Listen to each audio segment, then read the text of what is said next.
যে আজকে সকাল 11টায় এখানে বিএনপির দুটি গ্রুপ রয়েছে। এখানে বাংলাদেশ জাতীয়তাবাদী কৃষক দলের যে সেক্রেটারি আছেন শহীদুল ইসলাম বাবুল, উনি একটি পথসভা রেখেছিলেন।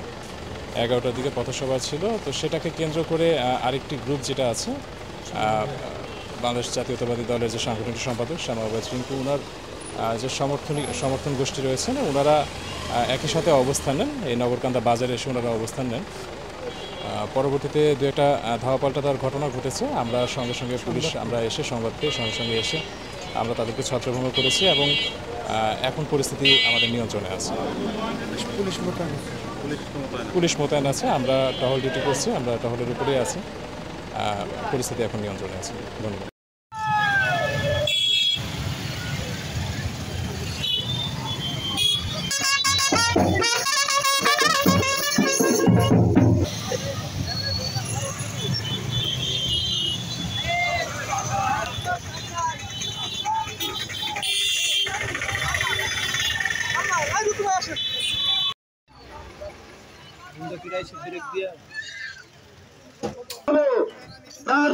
লাঠি ইট ভেঙে নিয়ে আমাদের পিকআপে উঠে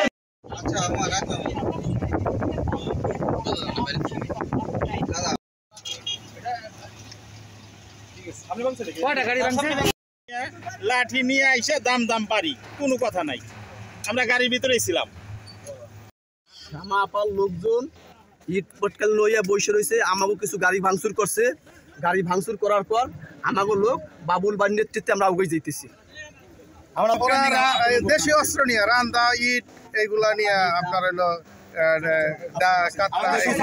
মারছে আমাদের লোকই এখন ইট লাগাই এক চাপা মানি মন নাতলা ভাঙা সাইডে লাগাইতেছে, মা তামুতে সাইডে গাড়ি মারি ভাঙতেছে।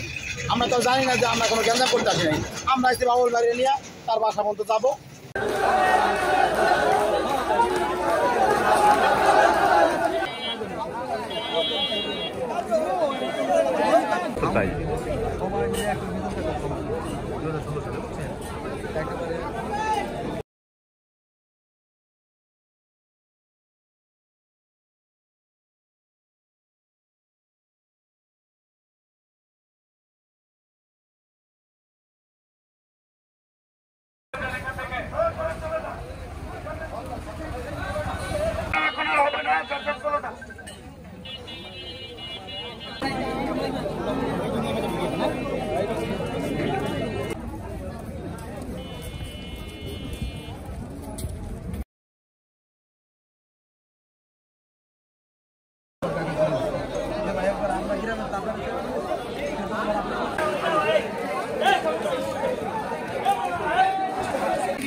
সামনে